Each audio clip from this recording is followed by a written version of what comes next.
You know that feeling, right? You get that last-minute text, hey, want to hang out? And instead of excitement, you feel this wave of anxiety. Well, today, we are diving deep into the architecture of the scheduled mind to figure out why your brain absolutely hates spontaneity. Yeah, it's a feeling so many of us are familiar with. A plan suddenly changes and boom! Even if the new idea is great, you just feel completely thrown off. So what is going on here? What is actually happening inside our heads when something unexpected pops up? Okay, let's get one thing straight right off the bat. This feeling, it does not mean you're boring or rigid or just no fun. Seriously, it's not some kind of character flaw. Actually, it's pretty much the opposite.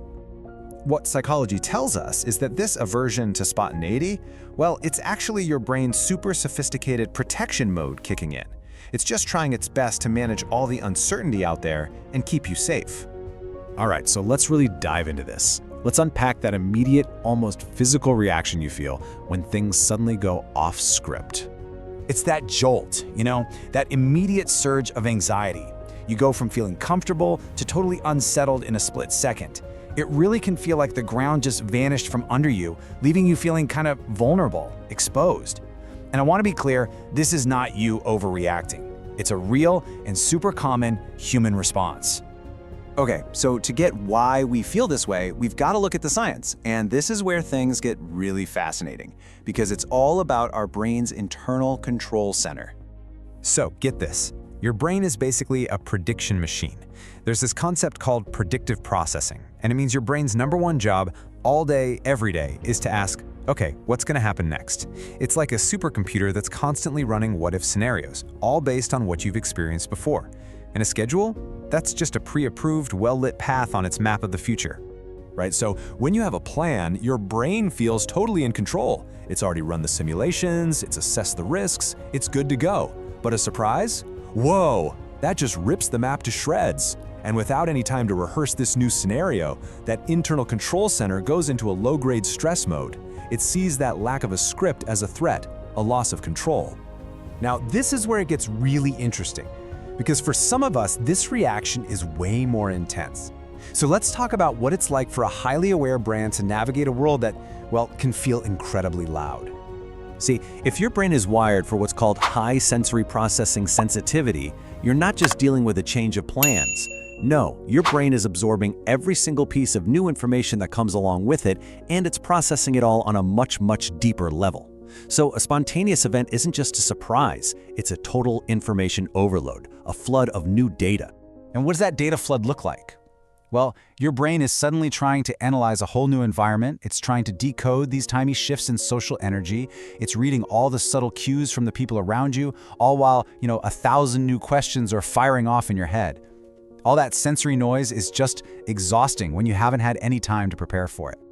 Okay, so because of all that intense internal processing, a lot of us end up building these protective structures for ourselves. Let's talk about what those routines look like and why they're so crucial. And this is such a critical point. On the outside, people might look at your need for a plan and think, wow, they're so rigid or controlling or, no fun. But what's actually happening inside your brain is profound. It's not about being rigid. It's about managing uncertainty, conserving precious mental energy, and creating an emotionally safe space. It's all about self-protection. So for you, a routine, it's never just a to-do list, is it? It's your safe harbor. It's a reliable, predictable world where you can actually relax and be your best self. And when that gets interrupted, it honestly feels like your safety net just got ripped right out from under you. And a lot of the time, this need for things to be predictable is something we learn. If you've ever had experiences in your past that were just chaotic, or maybe you couldn't count on people for support, well, your brain learned a very powerful lesson. It learned that knowing what's coming is the absolute best way to keep from getting hurt or let down. All right, let's tie this all together now. It's time for the final reframe to completely change how we think about having this kind of deeply analytical, protective mind. So, the next time you feel that resistance, that hesitation about a last-minute plan, I want you to remember this. It is not a sign that you have a boring personality. It is the sign of a powerful, highly active mind that's working overtime, analyzing all the possibilities to make sure the outcome is the best, safest, and most positive one for you. And the cool thing is, you can actually turn that automatic anxiety into powerful self-awareness. It's a three-step process, really.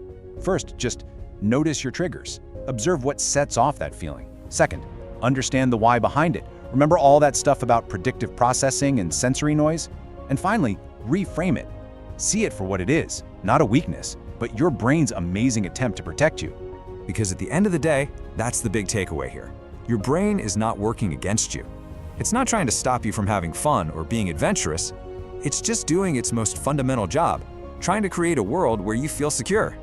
Look, if this helped you make a little more sense of your own mind, this is really just the beginning. Subscribe to CTV Senses, because I'm telling you, once you start understanding these hidden psychological patterns that are running our lives, you can't go back to not seeing them.